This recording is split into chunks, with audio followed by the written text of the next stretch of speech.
Hey, hey, hey. Happy Friday. Happy Friday.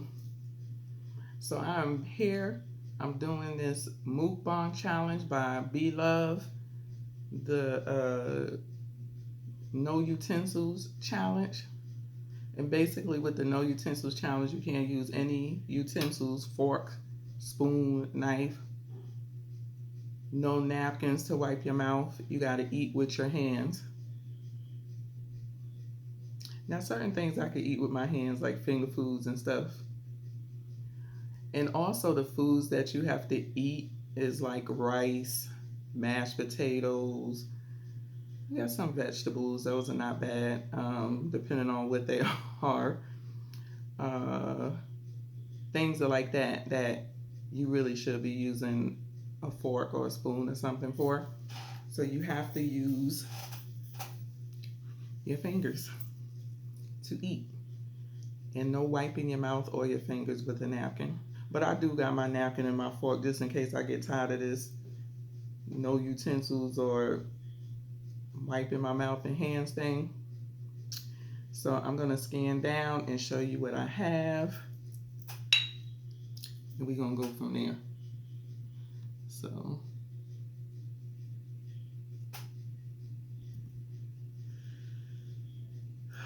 let's bring this in some.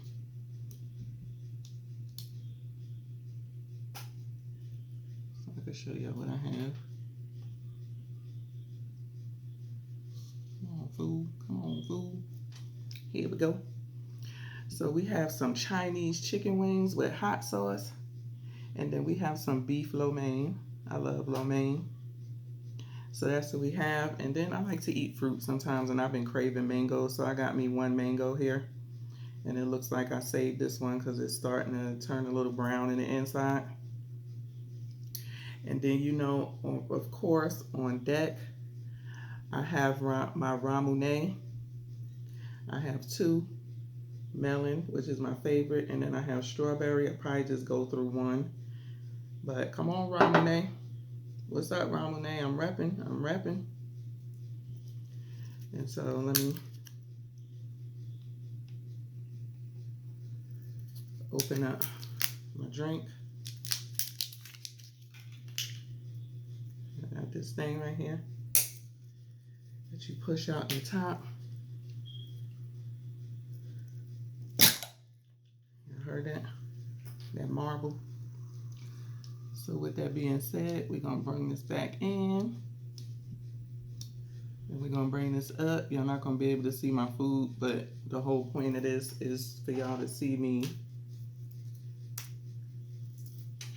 eating with my fingers. So we're going to start. Oh, let's pray. I always forget.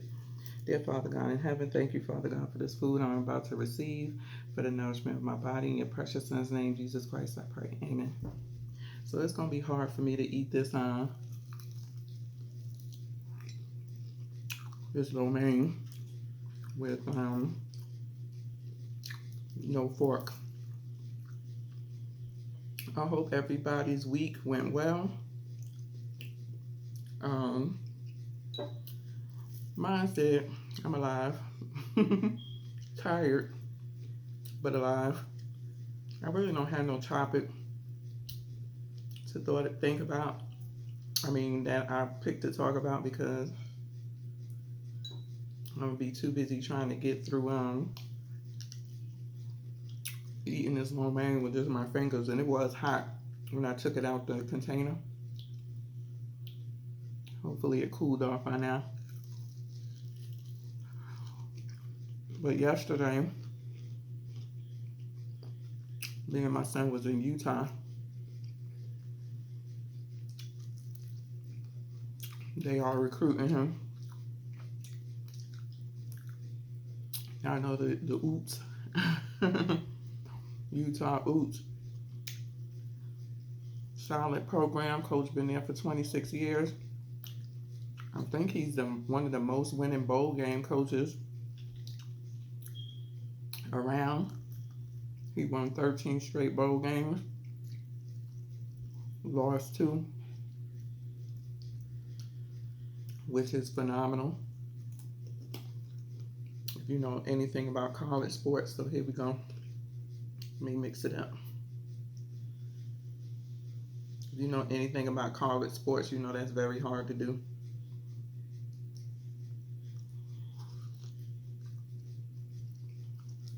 I want to wipe my hands off, but I can't.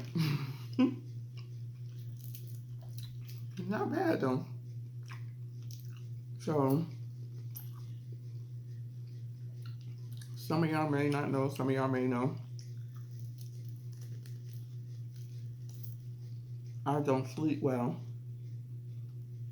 I do take Ambien to go to sleep.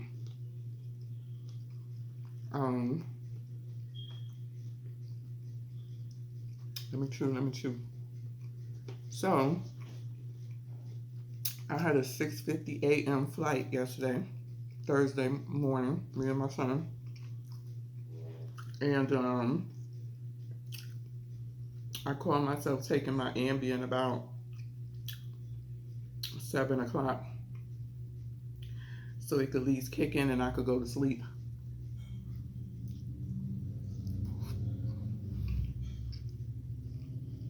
It didn't work.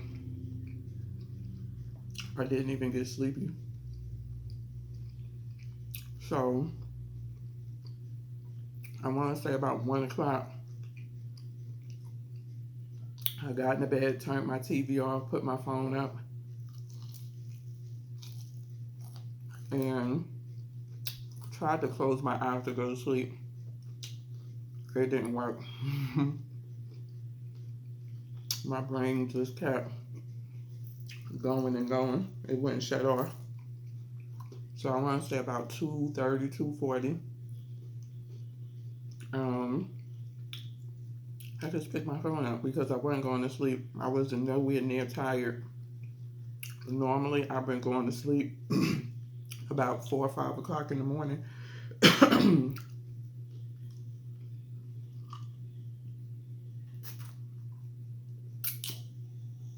So I knew it was going to be a tough challenge for me to get to sleep.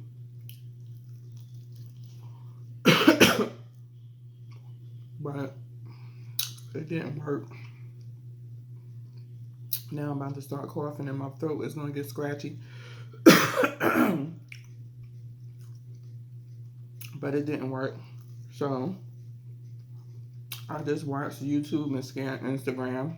And I got up about 3:30 in the morning. Got up to get myself ready. And I want to say about 4:15, me and my son headed out the door to the airport. So I want to say about that time I started getting sleepy about maybe 5, 6 o'clock. Actually, not really. I was starting to get a little tired, but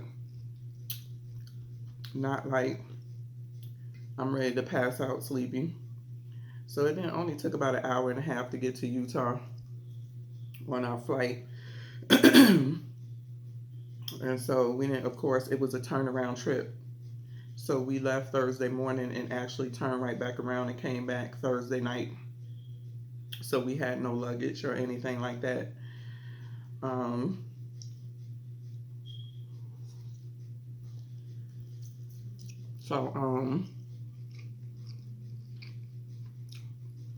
We get there.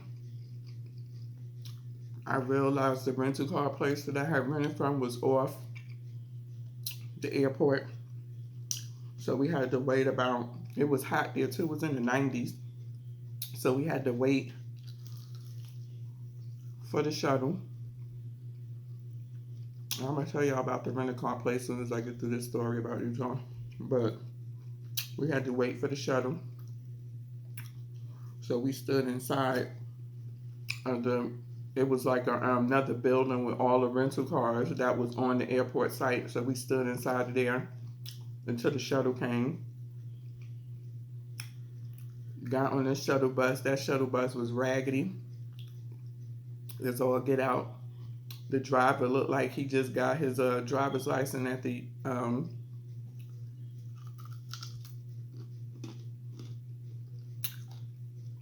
at somewhere. We're not DMV. And so we get the shuttle place was about I want to say 10 minutes from the airport, but it was only 15 minutes from the school. The shuttle, the car rental place. So we finally get to the car rental place, and I made it a purpose to beat the people in there that was on the shuttle with me.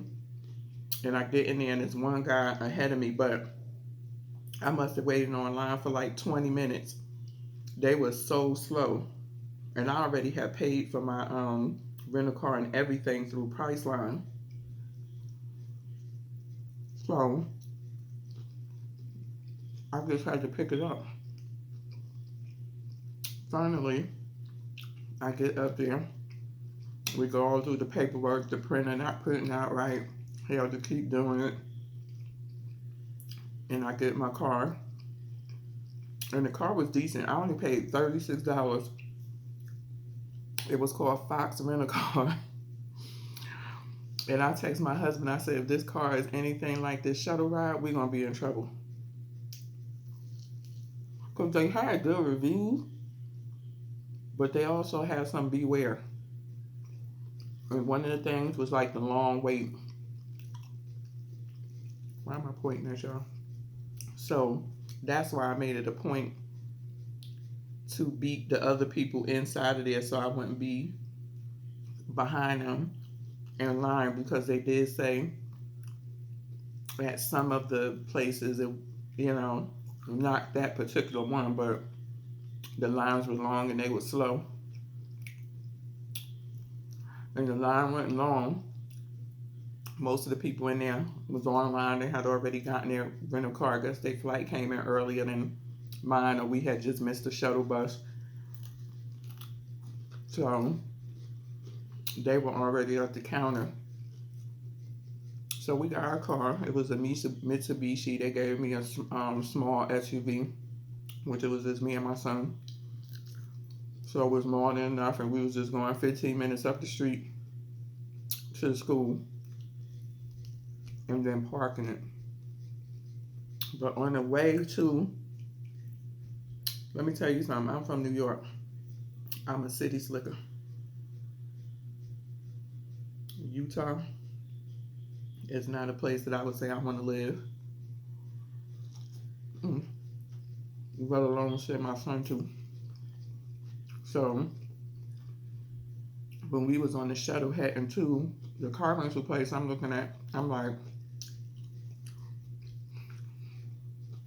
I don't know what my son and my husband was thinking of. I was tired. By then, it's like 9:30 in the morning. I already told y'all I didn't sleep. So the last time I slept was when I woke up Wednesday morning or Wednesday afternoon, whatever. That was the last time I had been asleep. So now I'm getting sleepy. And I was like, I'm too tired for this. So we get our rental car and we head to the school. And going to the school, we was like going through the hood. There ain't nothing, that's like, oh, this is nice scenery. Nothing. So I'm really like, this day need to be over with, because our meeting started at 10:30, which we was late for, messing around with that rental car place. We got there about 10:45. So I told my son, while I was still waiting in line, to message the coach, let him know we was gonna be late. And he already had done that. So we pull up close to the school, and I'm not seeing anything like, because we had the address straight to the football office.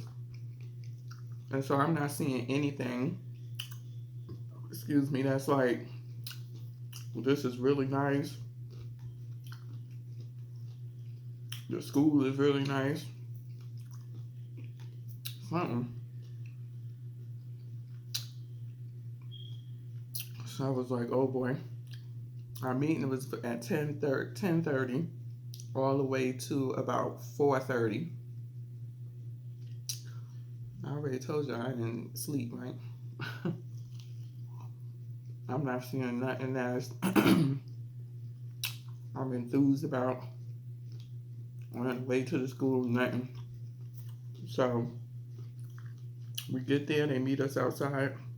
Our hostess meet us outside. We get in there, and one of the people that worked for, I forget if he was a coach or not, because by then I was really tired.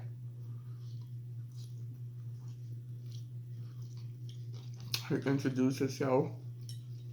His little cute son was running around. I was 3 years old.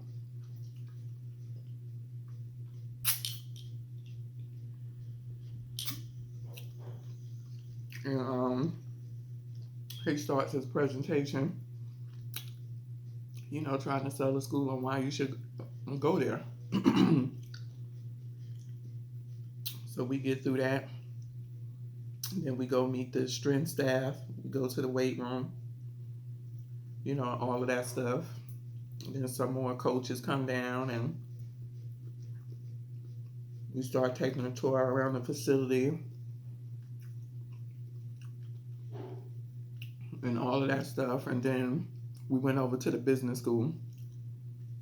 That was one of my highlights of that trip. And I want to just say,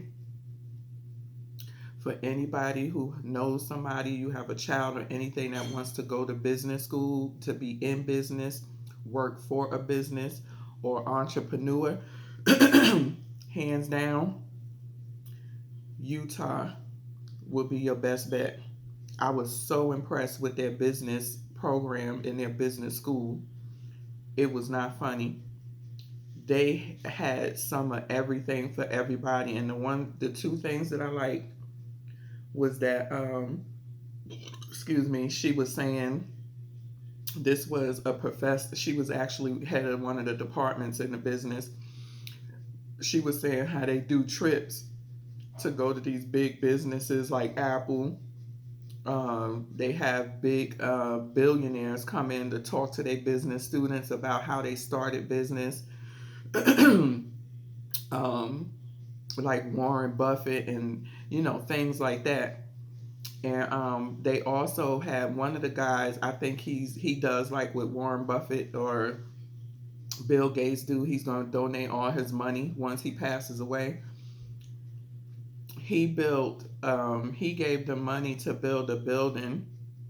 They call it the garage. It's another name for the building, but basically they call it a garage because most businesses like that started in their garage, like Apple, Bill Gates, stuff like that. So they call it a garage, but it's basically any of the Utah students could use it. And basically, it is a place for people who that are into entrepreneurship. So they have like rooms that are being used by students who already have their business plan in motion. So they have like pictures up all over the walls in their little office space. And that's what they work out of, have their meetings in. These are the students now. They had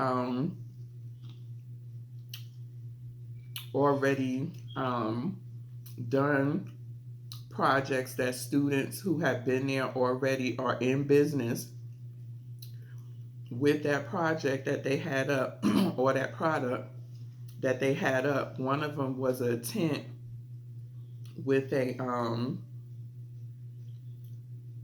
hammock in it.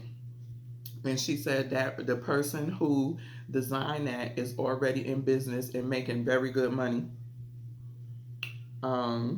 Yeah. They had sewing machines in there. They had 3D printers in there. They had a huge woodworking shop in there. They had another room that had like tools and stuff, but it was locked, so she couldn't show us.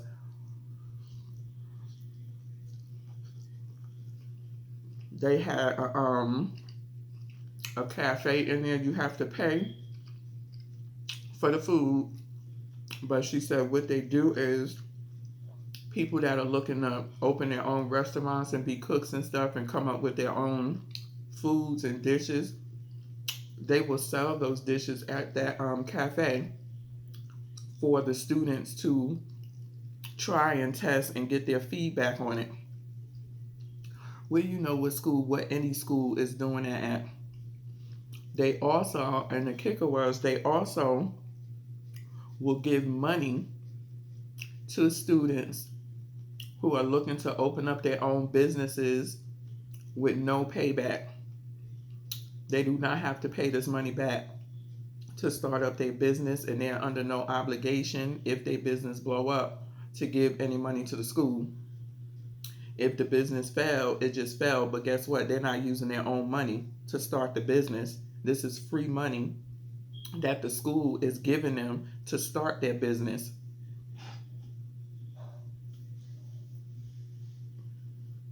What school, is doing that? I don't know one. Not A1. They also, if you're into like trading and stock market, they have an actual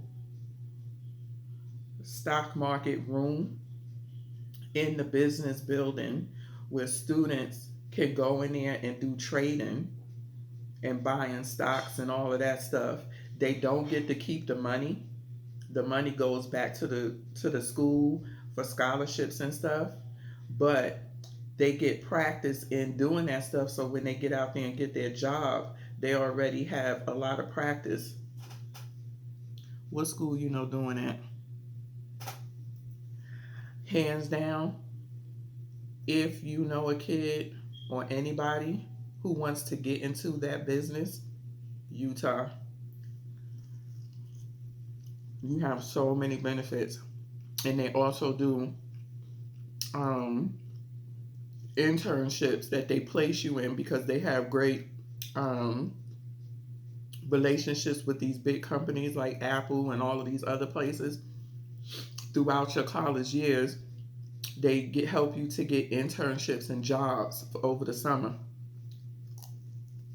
so you can get experience. It's a great business school. Unfortunately, my son ain't going to school for business.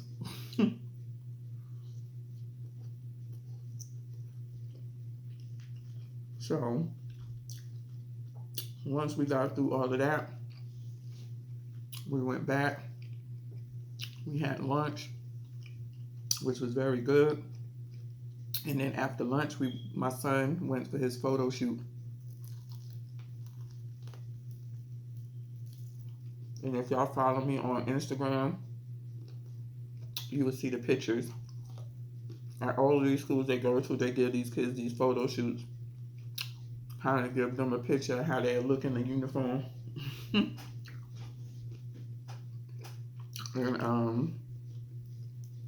they ask the parents if they want to take a picture with their son. So I say, yeah, I'll take a picture with my son. My husband didn't want to do it. When he went on his college tour, he thinks it's corny.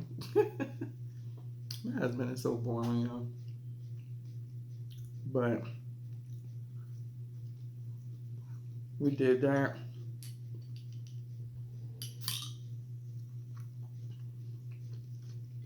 Finish up with that. That took about maybe 30 minutes, 45 minutes or so. More so about 45 minutes to an hour. Because it was two boys. It was him and another boy that was there with his dad doing their unofficial visit.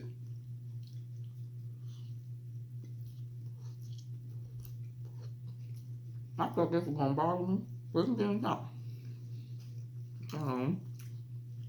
So, once we did that, we went and sat down with a coach. Another coach came in, two really good brothers. Made us feel at home. Told us more about the program, answered if we had any questions. Then we did our tour around campus. And I want to say, campus is nice. They got a lot to offer on that campus. It's very deceiving when you go to turn into the school from the streets. Very deceiving, because like I said, when we got there, I was just like, where's the wow factor? You're supposed to be a big program. It's a very solid program. Again, the coach been there for 26 years. I think it was 26 years. He's been there for a long time. Very solid program. I'm getting full. I was starving. I hadn't eaten all day. It was like 9 o'clock when I started eating at night. I've been eating since last night. We had payway, and we ate it on the plane. I always get Mongolian beef,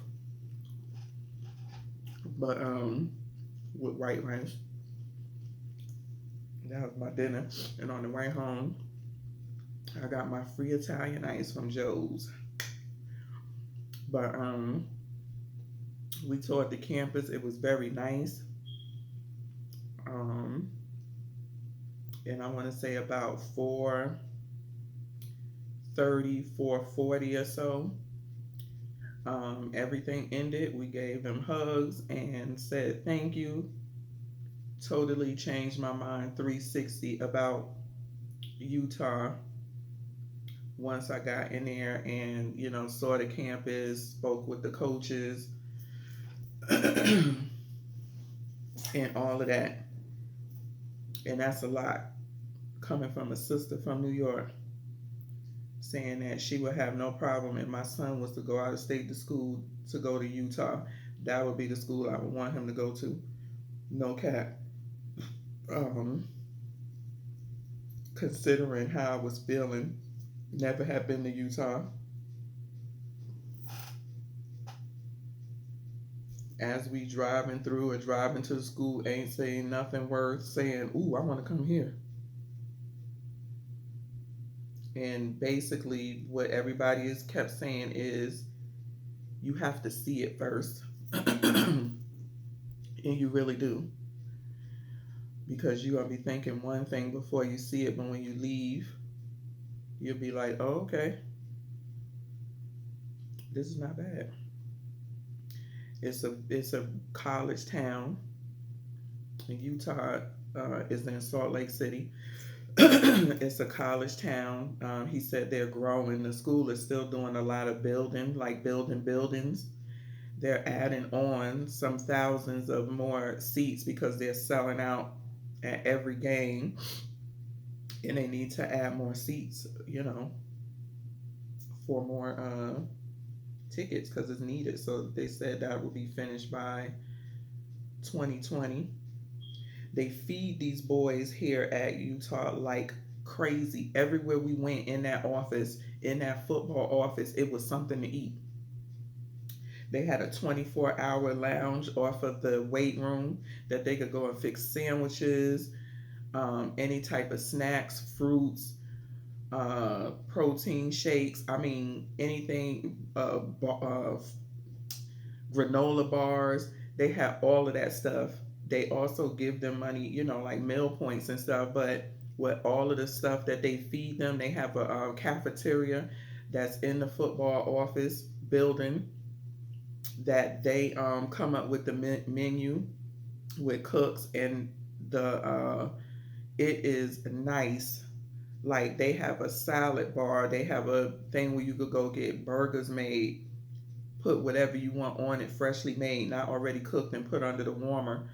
They had a pasta bar. They had a sandwich bar where you go get you a sandwich made. They had snacks, but what they do is they try not to incorporate stuff with a lot of sugar and stuff in it. So they didn't have like sodas. They had like a Gatorade machine, a juice machine, some water would look like honeydew melon was in it. So they had like that type of stuff. But the food was delicious. I had a little sampling of everything. They had a pizza. They had the pizza ovens right there where they make the pizza fresh. It was good. It was good. They feed these boys like crazy. None of them boys could go out talking about they hungry. And all of that is free for the players. So Then they got this new thing where the players can after their freshman year, and it's a couple of schools that implement this, they can move off campus and they give them money. So their tuition is paid, their books is paid, they feed them. And the only thing is if they move off campus, they get a money every month. And they use the money for their rent. And so what they'll do, they'll have like 3 boys or so get a 3-bedroom apartment. Everybody got their own room. They just share common space, and the rent is dirt cheap there. So he said a 3-bedroom apartment can cost you like $1,100. So if you got 3 boys, it's like $400. They give these kids a nice amount of money every month, and the rest of that money they put in their pocket.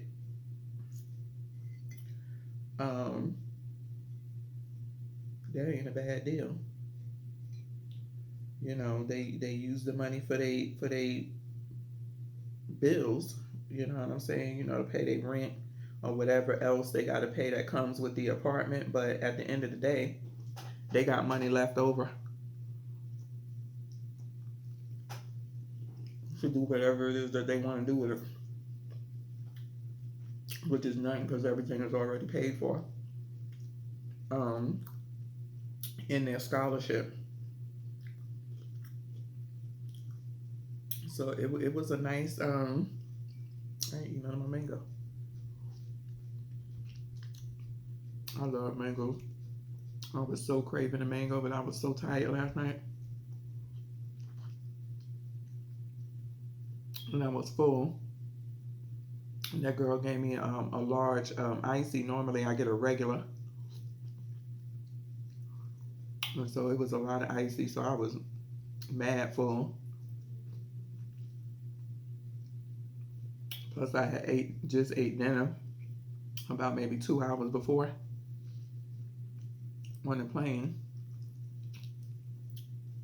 And like I said, I took my shower and got in my bed, and I caught myself watching some YouTube. My computer was watching me. But it was a great trip.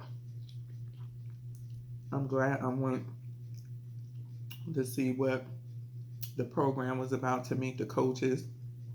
I love those guys. They were very sincere, and I could read people, and I could tell they were very sincere. And I had to give them 2 coaches a hug. I said, I like y'all. I feel comfortable with sending my son here, and know that y'all will hold him responsible while he's not with us, and he gonna do the right thing. Because they said they don't have no problem with none of them boys. They don't get no calls 3 o'clock in the morning talking about nobody doing nothing stupid. They don't have no girl issues. None of that stuff.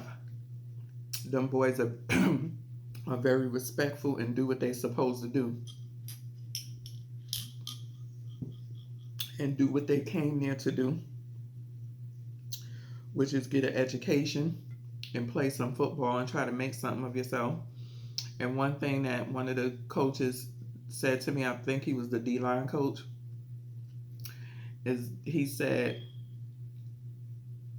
because my son, when you have multiple offers like that, and some schools may be bigger than others, or programs may be bigger than others and stuff like that, it's a hard decision. You know, I mean, say you got the Texas Longhorns, Oklahoma, you know, ASU, U of A, and then you got Utah, you know, places like Utah, Boise State, and stuff like that. You have offers with, it's going to be, you have to come up with a very good reason to pick Utah out of all of those other great schools and big programs. And basically what it comes down to is picking the right place for your son, or your son picking the right place for him all the way around. That's going to make him feel a home love him like he's like them, love them boys like they're one of theirs, um, do what's best for them, and it's not just a job and money, which some of these coaches is just a job and money for them. That's it.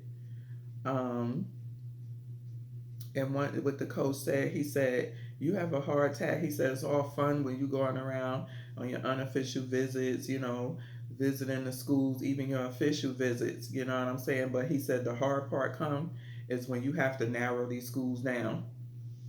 And it is the hard part because you may meet some coaches in schools that are very good and got great programs and make you feel like family, and they're very sincere about it.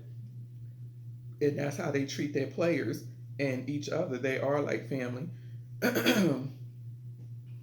And you got that hard choice of narrowing it down. It's like, I really like these people, I really like this program, but I really like this school over here too.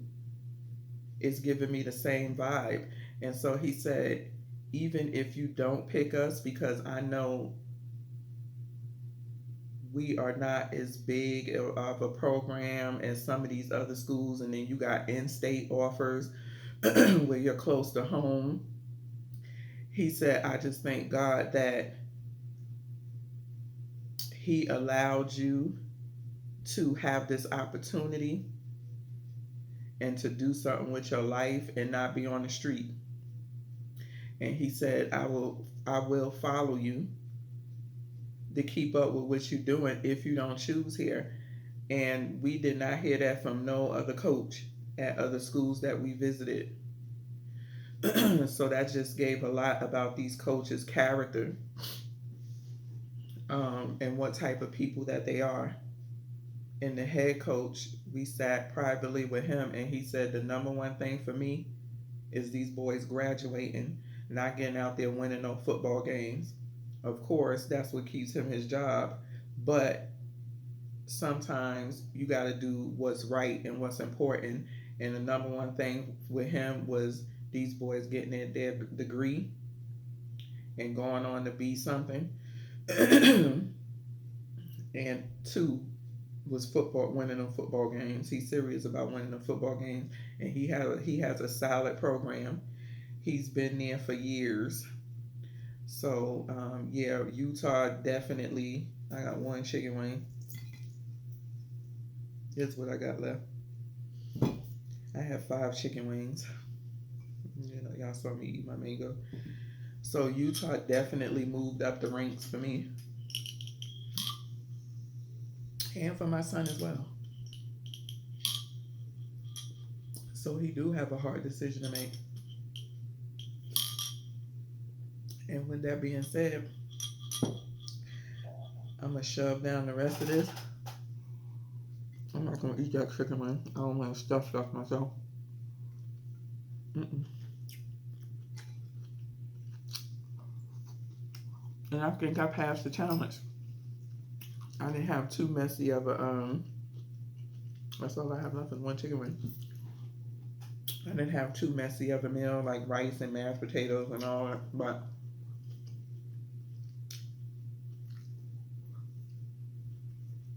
I don't have to worry about nothing get stuck on the nails because I keep my nails cut short. But yeah, so that's the end of my story. I done finished my food. I hope I kept y'all entertained. I hope y'all love my story time. And I saw Mr. Skinny do a mukbang with his lovely wife. So I challenged Mr. Skinny to this No Utensils mukbang. I challenge Top's World. I think he does mukbangs as well. Who else do I know that do mukbangs? Sugar Delights. I believe she said she was going to do this. And I think she said it was easy for her to do it. But who else? Beautiful Queen. She does mukbangs. So I challenge her to this mukbang.